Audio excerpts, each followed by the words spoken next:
Hey there everybody, and welcome back to the 5.3 Miss Pandaria PTR. I apologize for not being at Shrine of Two Moons for this little video, but the world server has been down in Pandaria for pretty much the past day and a half, 2 days, so I wasn't actually sure that there was an item upgrader, because that is part of what I'm showing here, and apparently there is one in Org, which is actually very helpful, so I'm glad to see that he's here. Now I'll start with the item upgrades since I clicked on him first, but as you can see it says Honor, Justice, Conquest, or Valor, and PvP gear can no longer be upgraded, so let's take this weapon. Cannot be upgraded, so no matter how many times I try and put it in there, it will say that same thing and it will not let me put it in. But then you can take, say, the Alchemist Stone, and it costs 750, and it'll have this nice little tooltip here now, where before it would just show the item level upgrade and the mastery upgrade, but now it also shows how much the proc is going to increase, so that shows that it's going to go up by 338 from 4,353 to 4,691.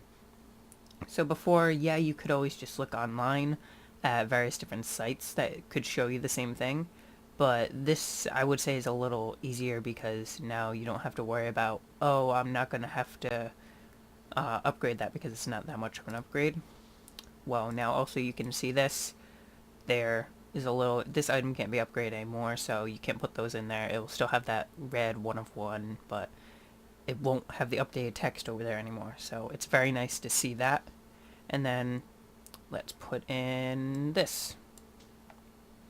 As you can see, upgrades only cost 250 Valor now, so every reset you can fully upgrade 2 items at a time if you cap your Valor.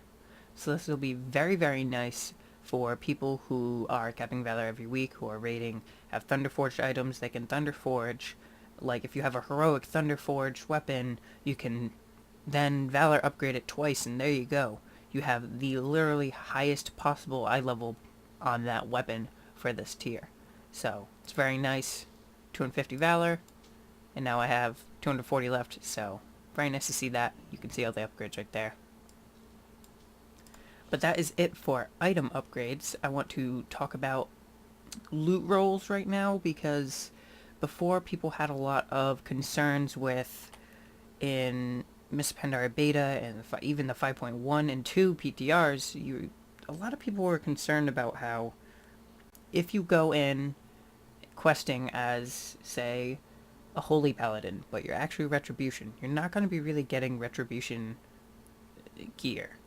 Or even better, if you're an Enhancement Shaman and you're usually healing, because that's sort of a bigger difference, I would say. You're not going to be getting the same gear. Well, now you can go ahead and you can change your loot specialization, so starts out on default. Actually, I had changed this, but you can click into Blood, to Frost, to Unholy, and this is on a boss-by-boss basis. So another new thing is the Dungeon Journal has changed a little bit. But say I need tank items off of Jinrock. I can go ahead and I can get the tank item off of Jinrock, and then I can go and change it to Unholy for Horde, Unholy for Council of Elders, Blood for Tortos, so you can change it in between each boss that you need, and it'll be very nice and very easy for you to be able to go into Looking for it and gear up an off-spec while still getting your Valor and not having to worry about, oh, I don't really have the gear to tank this, or I don't really have the gear to heal this, I only have the gear to DPS it. Well, now you technically do.